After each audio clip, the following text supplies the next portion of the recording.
Hello beautiful people, and welcome back to my channel. Hope you're all doing well. If you're new to the channel, please go ahead and subscribe.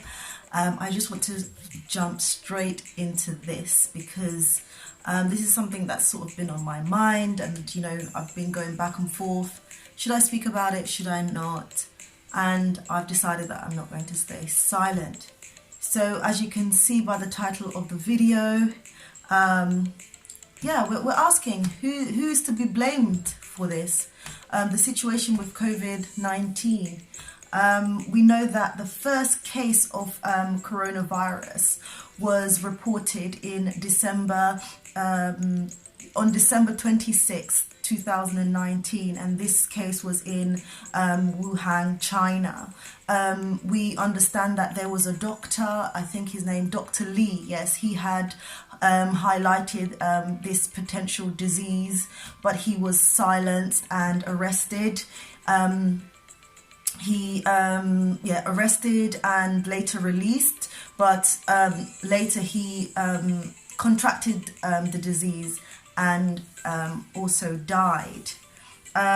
We know that there was a lockdown in China from January 22nd, 2020, and just looking at the timeline from when the virus was reported to when you had the lockdown, during this time approximately 5 million people traveled out of China before this lockdown.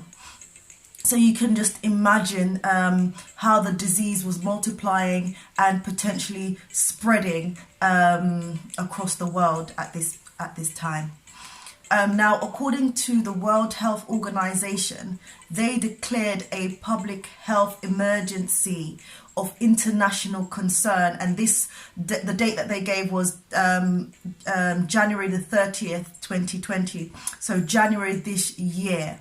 Okay, so my question was, what was the UK doing when this emergency was declared? How are we getting prepared, because I feel like enough just wasn't done, and there could have been a quicker response. So from my reading, I understand that Heathrow Airport started to screen some travelers coming from Wuhan, Gatwick. My husband actually traveled through Gatwick in February, early February, so around February 5th he traveled through Gatwick. There was nothing sort of in place in terms of screening. There was no sort of social distancing. I myself also traveled through Gatwick, so coming from Kigali to Gatwick. But what I did notice at the airport in Kigali is that some of the staff were wearing face masks. So they were obviously aware that something was going on, but there was no sort of social distancing. And again, when I got to Gatwick on the 5th or 6th of March, there was no social distancing, no visible precautions were in place. So you can just imagine what was going on if the disease was multiplying at this stage. There were sort of accusations that China should be held accountable, and I do believe that China needs to take some responsibility for this, because my understanding is that they did try to cover up some information. So definitely China needs to take some accountability for this. But also I feel like our government, the UK government, needs to also take some responsibility, because I think the lack of preparedness, the lack of sort of response could potentially contribute to the lives that are being lost right now. We had a late lockdown. This was at the end of March.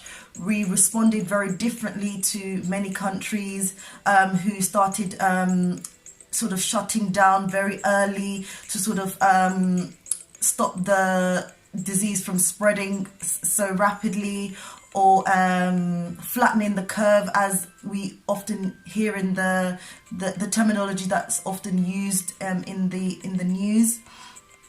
So for me, it's like this lack of preparedness and responsiveness even has caused Prince Charles and even our Prime Minister Boris Johnson to contract the disease. So for me, it's like, I wonder, when WHO declared this emergency of international interest back in January, did we really take this seriously? And this is some of the problems that we are facing right now. I can only speak about what's happening in the UK from my experience as I'm living here. We're facing so many different challenges at the moment. One of the challenges that we're facing is that, the tests haven't been rolled out to the population.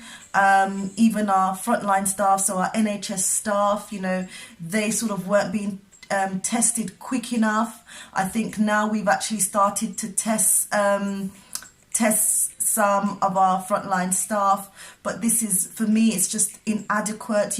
These are people who are working on the front line and putting their lives at risk. They need to be tested to know whether they've had the virus or whether they have the virus, what is going on. At the moment, 1 in 4 doctors are off work, 1 in 5 nurses are off.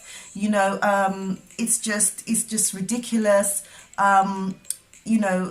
Our frontline staff not being provided with enough personal protective equipment, to keep them safe.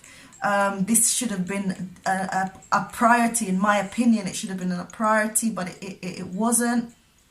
We want to know why, we want to know why, NHS staff should have been a priority, and this still remains a problem. Not enough staff are being tested. Why is that?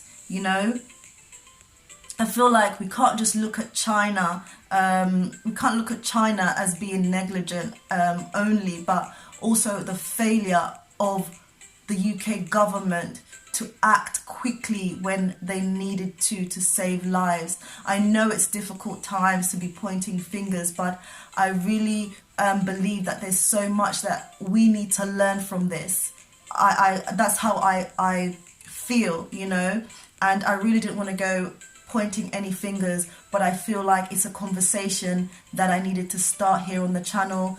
Please, guys, bring some positive solutions. Well, bring some positive comments. What do you think? What do you think could have been done to save lives? What do you think that our government could have done better? And I know, but I feel like we need to be critical about this and not stay silent about it. And that's why I've chosen to come and just speak about it.